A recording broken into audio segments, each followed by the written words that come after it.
My name is John Camarillo, and I've been in this community for 20 years, serving this community, the American community, as a U.S. Marine. Some have served here locally. I like to consider my service to have been on the away team for 20 years as a U.S. Marine. 3 tours to the Middle East, 3 years served in Asia. And my very first trip outside of the United States in my entire life, the very first trip in one of those deployments was into Karachi, Pakistan.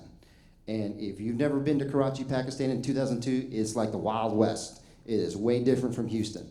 But the takeaway that I had from that experience was 2 things. Number one, watching our Indian subcontinent, watching our Indian cultures. India is the biggest democracy in the entire world. You've got Pakistan. I've got a friend who's Sindhi.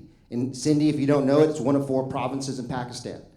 And he says, no, I'm not Pakistani, I'm Sindhi. So it's all these atmospheric things that I was exposed to, that there is a world outside of America. And the thing that, 2 things I want to highlight. Number one, that the Indian community is a sleeping giant in America and in Texas and here in Houston. And number 2, men are the same way around the world. I don't care if you're Mumbai, New Delhi, Pakistan, Afghanistan, Iraq, Houston, Pearland. Men just want to put a good house over their family's head and give them the best education possible. And I want to be part of that process for you.